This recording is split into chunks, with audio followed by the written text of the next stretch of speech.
Hello, hello, and we are just about back from break. I was waiting an extra minute there so we could be precise and on time as we roll into chapter 10. So as we discuss chapter 10, we're going to continue to discuss supply and demand. We're going to discuss the demand curve. We're going to discuss equilibrium, and you guys are going to go into a breakout room for the first time with randomly assigned classmates, and you are going to do a couple of exercises. So let's get started. I'm going to share my screen with you guys, and we are going to get going.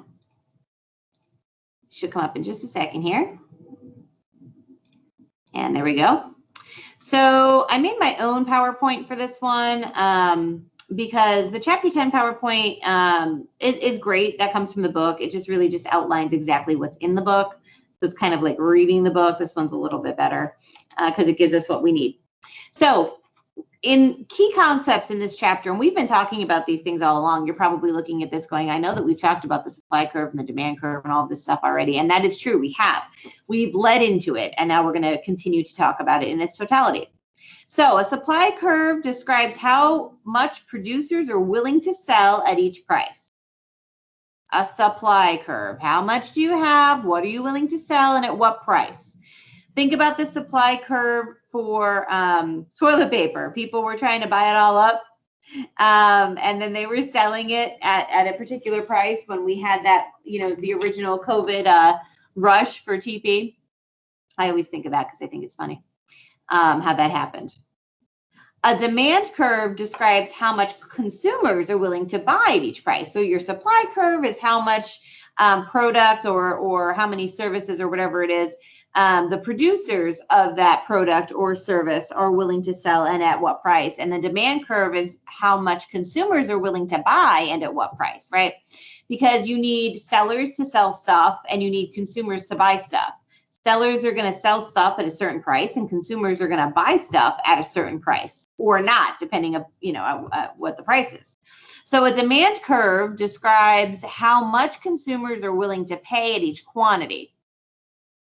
At an equilibrium price, and when you think of your equilibrium, like think of your own equilibrium, like everything's equal, everything is in balance, right? You're happy. So think about it the same way. At an equilibrium price, producers want to sell the amount that consumers want to buy. So a market is said to have reached equilibrium price when the supply of goods matches the demands, right? And that's really what we're looking for. So producers want to sell the amount that consumers want to buy.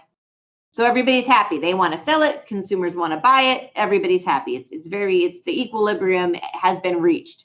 Markets generally move toward equilibrium outcomes, of course, because that would be ideal.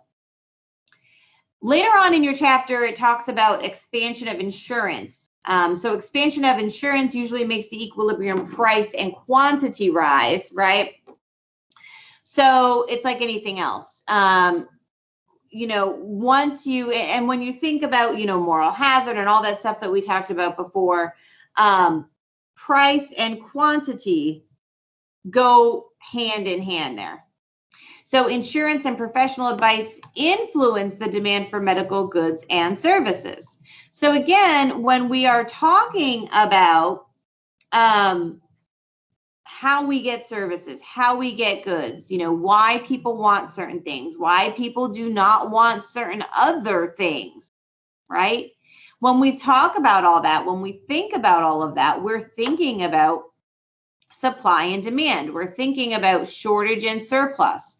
We're thinking about different markets. We're thinking about insurance, right? And insurance has been on everyone's mind lately because things are expensive, right? Particularly healthcare, is expensive. So, we worry about these demand shifts and what's going to happen with them. So when we're talking about equilibrium, and I'm going to go back to that really quickly, the demand and supply curves intersect at what's called that equilibrium price and quantity. So again, at that equilibrium price, the amount the producers want to sell equals the amount the consumers want to buy. So, if consumers want to buy 60 of something, producers want to sell 60 of something, right? And then they want to sell that at a particular price. It's equal. Everybody wants to sell. Everybody wants to buy. It's all good.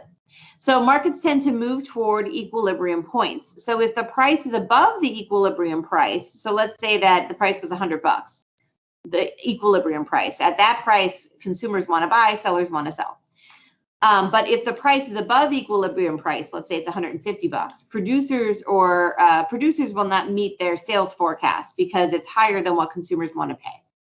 So sometimes producers cut prices to sell more. There's two real ways to sell things. You know, you could sell a lot of things cheap, right? Quantity for a less amount.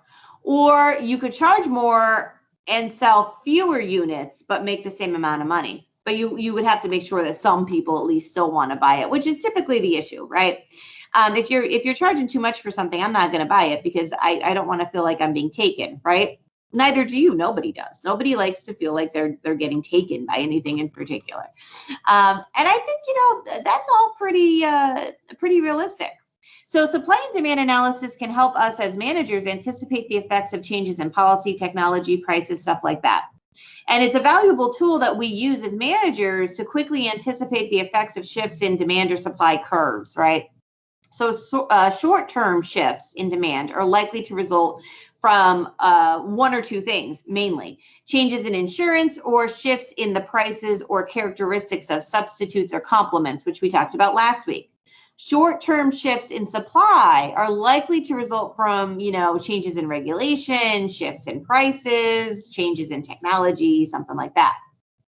So when we're understanding demand and supply curves, you know, it's really important to understand that most demand curves slope down, which means that consumers will buy more if prices are lower. Very simple. They will buy more if prices are lower. It also means that consumers are willing to purchase a product only at a low price. You know, if they only want something at a low price, it means that they don't have any value on it. So remember the bouncy balls we talked about last week? The bouncy balls, you know, if it was cheap enough, everybody was like, yay, let's get a bouncy ball. Or hey, mom, can I have a bouncy ball? Well, if it's a dollar, then yeah, of course, you could have a bouncy ball because it'll keep you happy and quiet and whatever. And then I'm happy. You know, so we you know, that seems reasonable. In contrast, most supply curves slope up, right? So that means that the higher prices will motivate producers to sell additional units or output. Okay. All right. So let's take a look at, I have two really short videos. One is on equilibrium and the other one is the law of supply and demand. And I do want to look at them very quickly. They're only a minute and they just help us to get ready for our little group activity we have. Let's play this. Grammarly can help you write quickly and confidently, so you never have to slow down at work. That was an ad.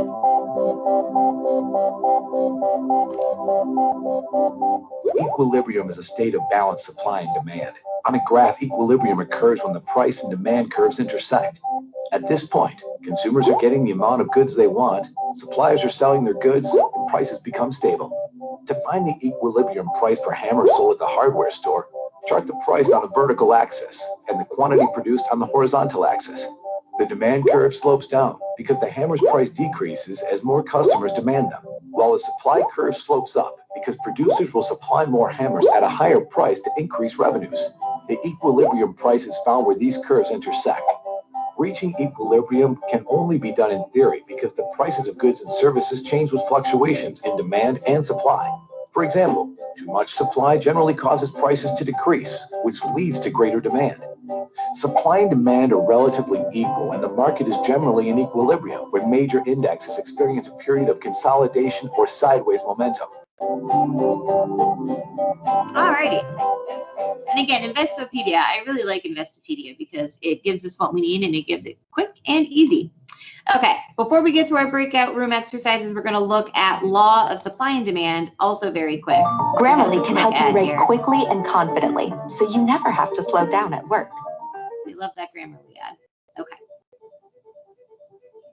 Law of supply and demand. Here we go. The law of supply and demand is one of the most basic principles in economics. In simplest terms, the law of supply and demand states that when an item is scarce, but many people want it, the price of that item will rise. Conversely, if there is a larger supply of an item than consumer demand warrants, the price will fall. Supply and demand rise and fall until they achieve balance. Let's say a shoe company develops a desirable new athletic shoe and sets the retail price at $500. While demand for the new shoe might be initially high, most consumers are not willing to spend that much for athletic shoes, so sales will quickly drop after the initial rush.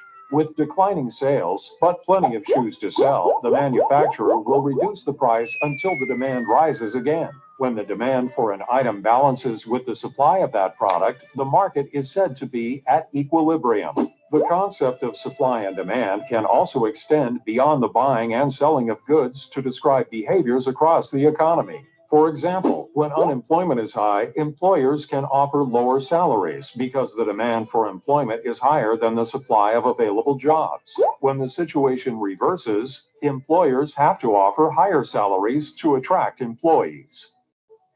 Alrighty, unfortunately, right? Means that they could pay you less because everyone's looking for a job and you should be happy just to have one, which is terrible. All right, let's get into our breakout room exercises. So for your breakout room exercises, I am going to randomly assign you, or the system is going to randomly assign you, I should say, a team. You are going to go into that breakout room with your team, and you guys are going to have access to your whiteboard, to your chat, to everything that you need in order to complete these 2 exercises. These are found in your textbook. So open your textbook to page 163.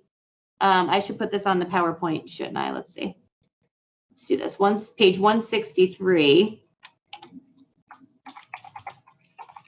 in your textbook.